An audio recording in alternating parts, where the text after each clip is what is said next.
Live from the Panera Studios, it's the Reading with Robin show, brought to you each week by my friends at Panera Bread, where it's food as it should be.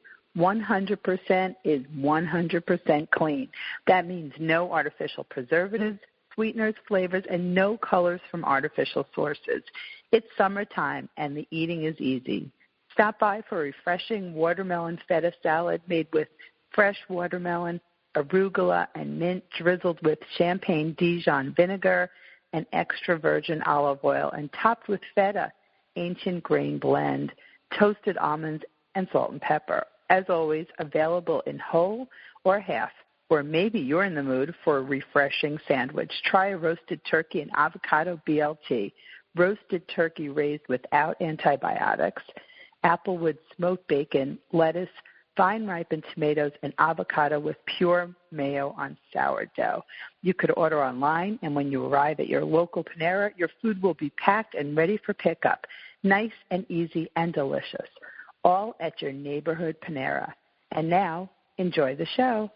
A Beautiful, Terrible Thing, a memoir of marriage and betrayal, is out now by Jen Waite. Jen lives in Maine with her young daughter and plans to, you are pursuing, I'm reading from the book, pursue a graduate degree to become a licensed therapist specializing in recovery from psychopathic relationships. You can visit her site at jenwaite.com. Find her on Facebook on her author page, and while you're there, please like it. Jen, welcome to Reading with Robin. Thank you so much for having me. It's so great to be on with you. We've been looking forward to this for a while, and we are two patient people who have had to change things. But as women, we make things happen. That's what we do. Yes. And you are in, because when the books come out and I'm reading some of the press material, sometimes the timing is a little off. But where are you in your pursuit of the graduate degree, which is just a fabulous thing to be doing? Yes, and that's an interesting point to start at, because at the very end of the memoir, that is where I'm at. I am totally, ready to start graduate school, and a year ago I was applying to master's programs, and I actually was accepted to one of them, and I was ready to go. And then I got a full-time job and have a toddler. The job. Yeah, and also realized that I was going to be putting my book out. So I took a little bit of a step back, kind of for practical reasons. Mm-hmm. And now I actually am, I think, still very, very strongly, seriously considering it. But, it's interesting, the further away that I get from the events of what happened, which we can talk about, but the more that I do want to make sure that it's like a thoughtful, considered decision and not just kind of a knee-jerk reaction to the trauma. So it's funny because it's real life, and so it's unraveling in real time. And so that is something that I am right now kind of deciding, is this something that I want to do with my life, with the path of my professional career, or was this part of my healing process, which I think is completely legitimate. I think lots of people, when they go through kind of traumatic experiences, want to help others as part of their process, and so that's definitely was part of mine. And so now I'm just trying to figure out logistically how it's going to work, and then is it something that I really do want to do, and also make sure that I'm in a place where I am truly actually ready to help other people. So that's kind of where I am right now, real life. Yeah, I'm so glad, because, this is a memoir, so we won't be giving anything away exactly, and we will talk about what happened. But in some sense, starting with how the book ends is always an interesting thing when it's a memoir, because, we know when it was published, what things happened. But I think that's just, there's so much you have to share with your story and what you've learned and how you've processed it, and it continues, because just from listening to what you're saying and about making decisions and really giving it the full consideration and a little bit more space, because as women especially, I think that's one of the things we want to share our experience, and we want to know if that's something you really want to get into. And there's so many ways, whether you pursue that or not, that you will undoubtedly be helping other people and become a support system without being inundated, because that's it's some heavy stuff. And that is Yeah, and that is also something that I'm kind of like navigating real life, real time, because since the book launch, which was only a couple weeks ago, sure, yeah, I've gotten like hundreds of messages from other women who have gone through similar ordeals and, you know, kind of, and I know exactly where they are. A lot of them are at the very beginning processing of everything, and so I know that it's like a lifeline to reach out to someone else who has gone through it. But that is definitely something else that I'm responding to everyone, and, you know, want to give real heartfelt responses and not just some kind of standard form response. But that is something else that I'm also figuring out. How do I keep up with all of that and, you know, make sure that I don't completely burn myself out. So that's a whole, there are so many, you could like have a college with all of these courses, because these are all like the real life practical situations, right? You can't just send an autoresponder that says, Jen Waite, so happy to hear from you. So sorry your life is unraveling at the moment. Please leave a message and I'll get back to you.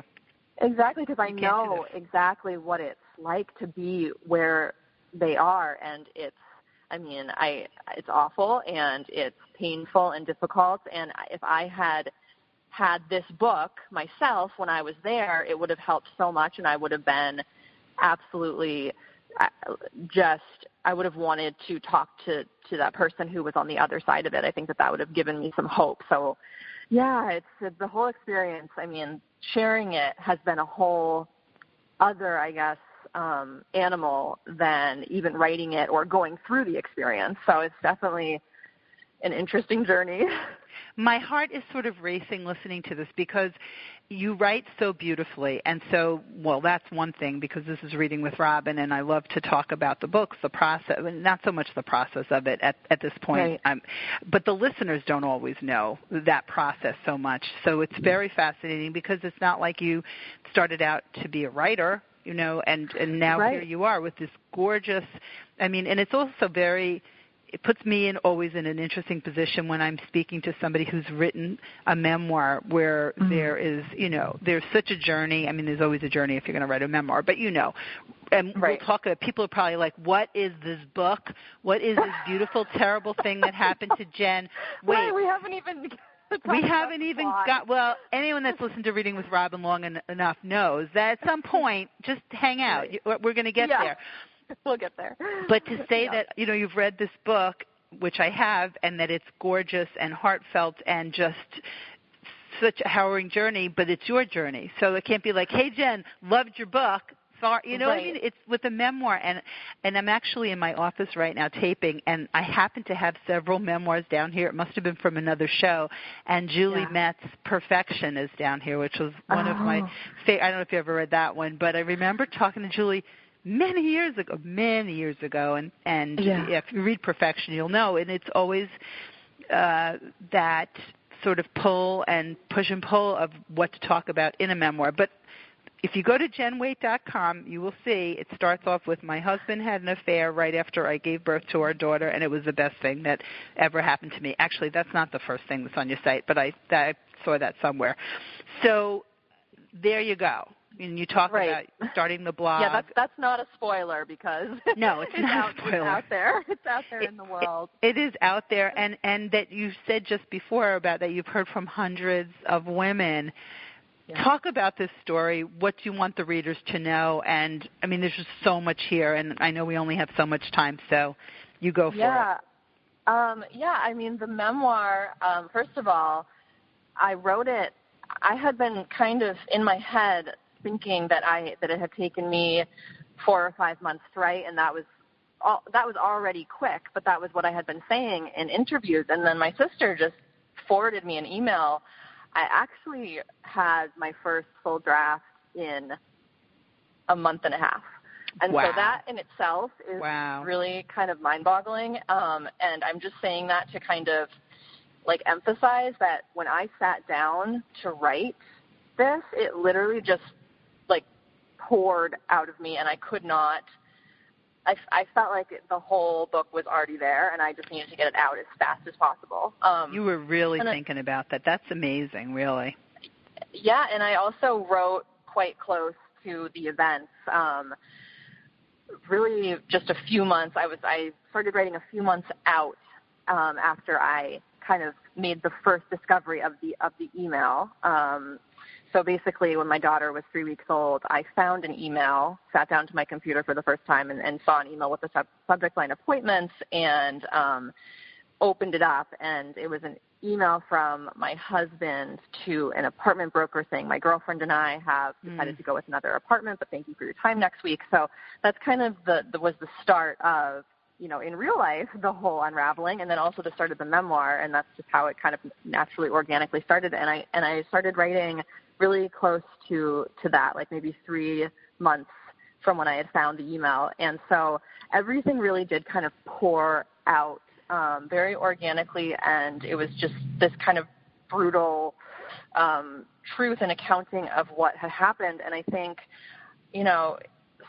a lot of people would say, wait and, take more time to process it. And I've thought about that, and I'm, in this case, I'm really glad that I wrote so close to the events, because I feel that there was just a certain kind of rawness to it that I would not have been able to capture if I had waited and become more objective, actually. I think that waiting would have made me strangely more objective. So I was still really in love. Yeah, I was still in love with my ex-husband when I was writing it, and thank God for that, too, because a lot of it is about the blossoming of our relationship and falling in love, and then juxtaposed with the kind of imploding of it after finding out that he really was a completely different person than I thought he was. So I'm really glad that I wrote it so close to the events, and that I was still in love with him at the time, because it's literally just you're just basically taking a journey with me. That's and how uncovering. It reads, Jen. Yeah, because I'm almost like it. As I'm reading it, and you write it as it like before, after, you go back and forth and see where Jen is in the story, in her story, in her journey, and then what's happened after. So before, after, and it's so close. And like you're saying too, of writing it several months right after this, that it feels like a real ride alongside you. And in terms of having more distance or having the emotion be so different as time will go on, it allows you for, a second book. how I feel about it now. So it all makes perfect sense. And I'm chatting with Jen Waite. A Beautiful, Terrible Thing, a memoir of marriage and betrayal, is out now. Visit jenwaite.com. This is one of those books that you really will just not want to put down. You will want to give it to people. You will be thinking of so many things as you're reading it, maybe second-guessing a bunch of stuff. I mean, this book doesn't make somebody think about all sorts of, relationships, whether it's a marriage, partnership, family members, anybody that maybe isn't the healthiest to have in your life. But you read that email. But before that, and I don't know if this is something to speak to where, other signs or other things you thought of, that's always something that's interesting to talk about. Yeah, I mean, there were so many signs. Oh, the Facebook. I remember the Facebook message, right? Yes, that was definitely a sign because I had, when we were first dating, found a somewhat flirty Facebook message, and then also the fact that I was checking his Facebook messages in the first place. I put everything out there, which doesn't paint me necessarily in the most perfect. Also hope that it lends credibility, because there was no objective in my mind while I was writing it. I was just putting everything out there about the relationship and how, the beginning and the demise, and trying to figure out myself what had happened. So yeah, I definitely, there were red flags, and especially at the beginning, and I think anyone who has been with a narcissist or, someone on the spectrum of psychopathy, if you have gotten out of it and you kind of gotten over to the other side of it, you can see so clearly those red flags in the beginning. And it is so obvious to me now, just the intensity at the beginning of the relationship, and the love bombing, which is basically just constant attention and constant flattery. And I felt so amazing and wonderful, but also felt a tiny bit sick to my stomach for the first month, because it was just so intense. And I kind of convinced myself, oh, well, this is what real love is supposed to feel like, and this is like a fairy tale romance, and this is what the movies are showing, and I finally found that, which is a whole other thing because I now have some I take a lot of issues with how we portray love in the media or like popular culture. Sure. But, I mean, because how could you could see how one would fall into that. Plus, really, how do we really know? But when you just talked about being sick to your stomach. There were several times, and I know I dog-eared a lot of this book because there were so many like, aha, but where you feel sick, where you're reading something or coming to understand something that's happened and you have that stomach, that feeling, in ways of, different times in life of having that feeling, like you described that so well that I felt like sick reading as you were describing feeling sick. I mean, it was that visceral a reaction to, not just the writing and the story, the storytelling and the way, because I guess, like you say, as you were sort of writing it almost really in real time, that's really how it reads, and it's just a huge, impactful. Really, I see the title, Beautiful, Terrible Thing, and it is incredibly gorgeous in so many ways. Thank you. That really. Well, I was really experiencing those emotions kind of either while I was writing or very, very recently. So I was able to capture a lot of the panic attacks and, like that, sick to your stomach type feeling that I think all of us have those instincts, and I think women in particular, some of us learn to ignore that kind of intuition or that sick to our stomach feeling just over the years for whatever reason. I mean, there's so many reasons I think that we learn to ignore them, to be polite or to be nice or, to be cooler or sexier or whatever that we think we're supposed to be. And so that is just one of, I guess, the first things that I now, actually trust and listen to is my gut. And it sounds kind of like out there, but I think that your body really does know when something is wrong, and maybe your mind doesn't know it yet. But now when I do feel that way, I don't really have to like logically understand why I'm feeling that way. You just go with that feeling. Yeah, I remember Oprah talking about. Yes, you just really have to feel that. What was Oprah saying? She was quoting, was it Maya Angelou, when someone shows you who they are, believe them. I always kind of mangle that, but that's the essence. And so you're getting these clues about your then husband, and but who wants to believe that? Right, and especially with and especially with someone with a personality disorder or someone who is kind of a con artist, or because they are also extremely, extremely charming and seductive. So charming, and it feels really, really great to kind of be idealized by someone like that. So, like, you really, you want it to be true, and you want them to be wonderful, and you want everything to be great and perfect. But on the other hand, there definitely are red flags: the love bombing, the intensity. I saw him, lie to other people, but kind of justified to myself. Well, he would never do that to me. There are just a lot of so obvious to me now, and also being 7 years older. Right. There's that. Right. And to judge someone on their actions and not their words. And so, when I found the email, he completely, had the most genuine, sincere response, and even laughed in this very kind of silly way, like it was just a complete misunderstanding. Right. Yeah, basically, that was and then he came home from work that night and just had completely changed. Like, I didn't recognize him as soon as he walked in the door. It was just the eeriest thing. I had no idea what was going on.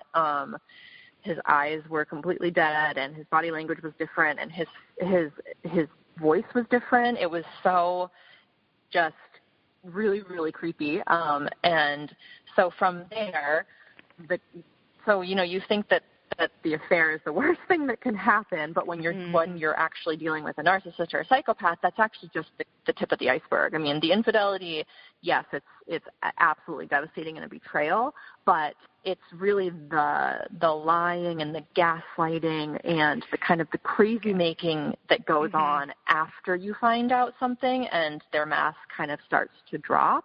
That's really the worst part of it, and that's kind of what I was able to document as it was unfolding in the memoir, which is why it reads like a psychological thriller. It does. It really does. Unique.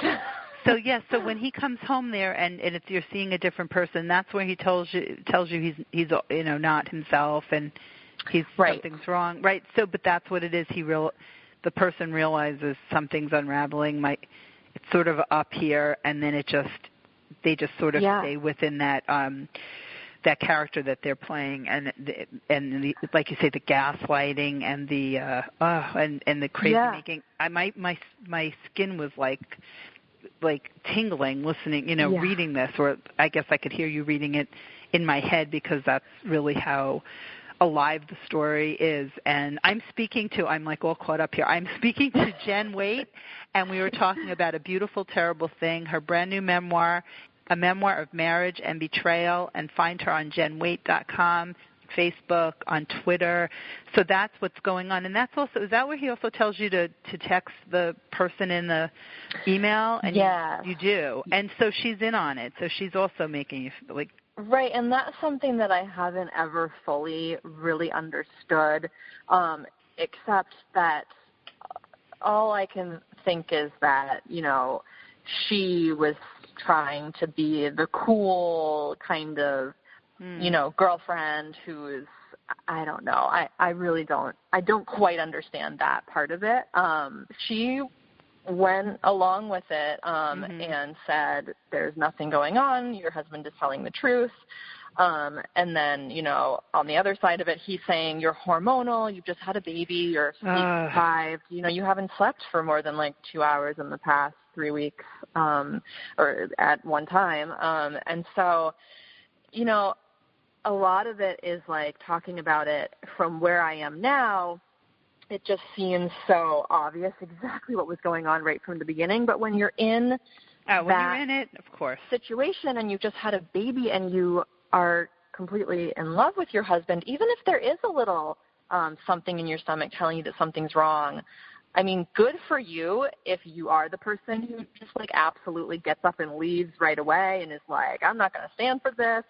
That's great. But I think most of us I think that's a pretty unlikely thing to happen because, and you talk about also support systems, and luckily you have a family, and I know in one part I was reading you reach out to your sister and you tell her everything but not quite everything, and I think that's another thing from reading stories and what I know of life at this age of mine is common. You trust somebody with the whole story but maybe hold a little bit back because that's the part that things don't quite work out this way, they'll never forgive. Is that something to that?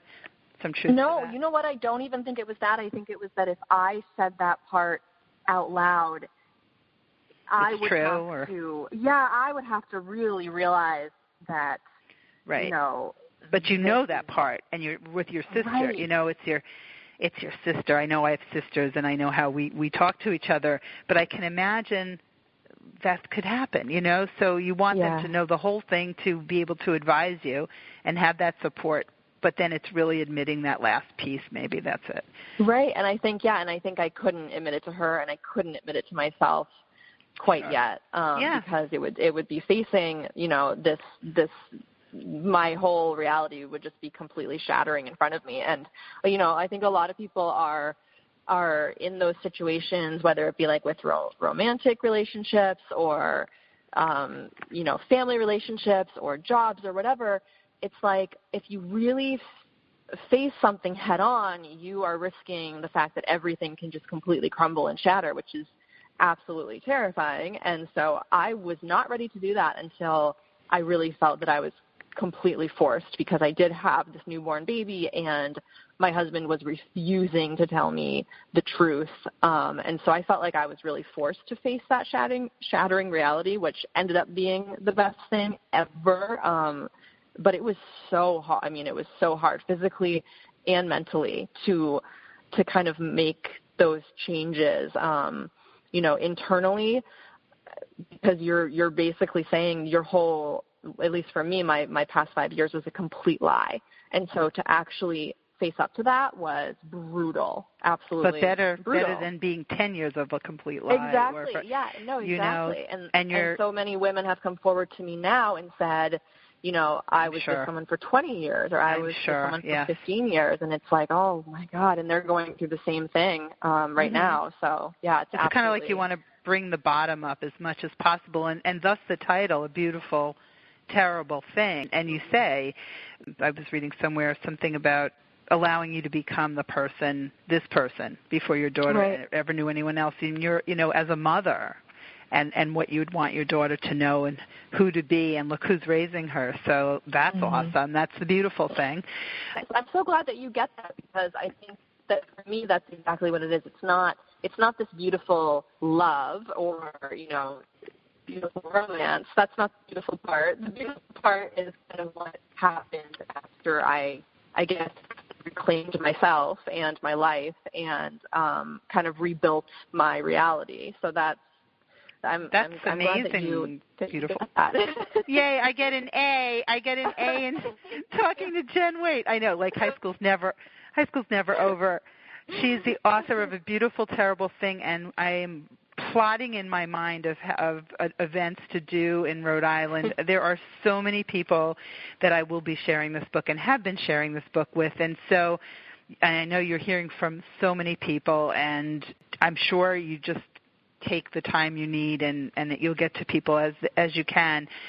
Yeah, and the messages are extremely powerful, just absolutely kind of astounding. Just the sheer number of women who are reaching out and kind of talking about this for the first time with a stranger, but not really a stranger, because they've read my book and they feel that, I've gone through something so similar to them. So it is really incredible. It's the kind of thing where if you read it and you think, I need to speak, we need to chat. Right, and that is the thing. When you're reading a memoir and as it's written, as you say, too, without that time distance, it's raw, it is harrowing and does read like a thriller. Then the next step when you want to have that immediate connection is, okay, where's Jen? I need Jen. What's she doing in Maine? I need Jen. But you are there, and people can go to your Facebook page and find you also at jenwaite.com and on Twitter. Yep. And this is just it's just so powerful. I'm thrilled that we had the opportunity to chat about it. Before I let you go, though, because it's Reading with Robin, anything you're reading that you'd like to recommend, or books that you have stacked up waiting because you've done events? People must send you their yes. Yeah. I right now am reading a novel called Final Girls that actually came out the same day that A Beautiful, Terrible Thing came out, and I went to Toronto for like a little mini book tour, and at Penguin Random House Canada offices, they kind of let me fill up a tote bag with Isn't that great? Yes. Oh Here my you God. go. Like a kid in a candy shop. So I'm reading that one. It's a thriller, and it's by Riley Sager, but that's actually a pen name. That's not the real author, someone different. And then I have so many books waiting to be read. The Child, Fiona Barton, is on my nightstand right now. I guess I'm really kind of in the mood for thrillers because that's another thriller. Sure. And Fierce Kingdom, I don't know if you've heard about that one, but that just came out. I just read that as well. That is about a woman who takes her 4-year-old to the zoo and then is leaving the zoo at closing time and realizes that there are shooters at the entrance.